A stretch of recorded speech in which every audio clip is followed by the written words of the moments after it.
పట్టభద్రుల ఎమ్మెల్సీగా ఆలపాటి రాజాను గెలిపించాలని ఎమ్మెల్సీ పర్చూరి అశోక్ బాబు విజ్ఞప్తి చేశారు. అవనిగడ్డ గాంధీ క్షేత్రంలో ఎమ్మెల్యే మండలి బుద్ధాప్రసాద్ ఆధ్వర్యంలో నియోజకవర్గ పట్టభద్రుల సమావేశం నిర్వహించారు. ఆలపాటి రాజాను గెలిపించాల్సిన బాధ్యత కూటమి నాయకులతో పాటు ప్రతి ఒక్క పట్టభద్రునిపై ఉందన్నారు ఎమ్మెల్యే బుద్ధాప్రసాద్.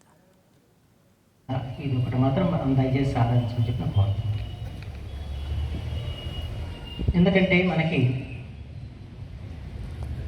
శాసనమండలి అనేది అత్యున్నతమైన సంస్థ.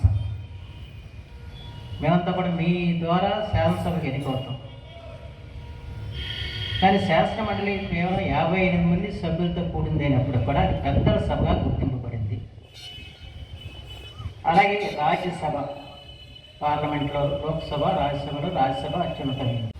మేమందరం కూడా మొన్న ఇటీవలి ఈ ఎన్రోల్మెంట్స్లో అన్నింటిలో కూడా పాల్గొని భారీ ఎత్తున ఇక్కడ చేయటం జరిగింది. తప్పకుండా రేపు రాబోయే ఎన్నికల్లో మేము అందరం కష్టపడి ఇందాక చెప్పారు ప్రతి ఇంటికి 3 సార్లు తప్పకుండా మేమందరం మా వంతు కృషి చేసి మంచి మెజారిటీ ఇక్కడ అవనిగడ్డ నియోజకవర్గం నుంచి తీసుకొస్తానని చెప్పి వారందరి తరఫున నేను మీకు తెలియజేసుకుంటున్నాను సార్. తప్పకుండా భారీ మెజారిటీలో అవనిగడ్డ నియోజకవర్గంలో ఇక్కడ ఉన్న వాటిలో మేము చేసి ఓటర్ లిస్టులో మీ నెంబర్ ఎంత ఇవన్నీ కూడా త్వరలో మీకు SMS ద్వారా వస్తాయి. ఎందుకంటే 31/12/2024 దాకా రెండోసారి ఎన్రోల్మెంట్ చేసిన అవకాశం ఉంది.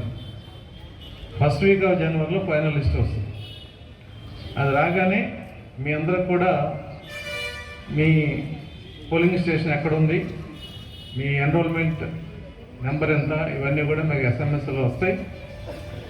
అలాగే ఎన్నికల రోజున అది బహుశా ఫిబ్రవరి ఆఖరు కానీ మార్చి ఫస్ట్ వీక్లో కానీ ఎలక్షన్ జరగబోతుంది. ఇంకా నోటిఫికేషన్ రాలేదు. బహుశా ఆ రోజు లోకల్ హాలిడే ఉంటుంది. దయచేసి ఏమి లేదు, నేను వెళ్ళకపోతే ఏంటిలే నా ఒక్కోటితో విజయం చేకూరిస్తే నన్ను వ్యక్తిగతంగా గెలిపించిన మనం చెప్పబోయే జవాబు ఈ తీర్పు ద్వారా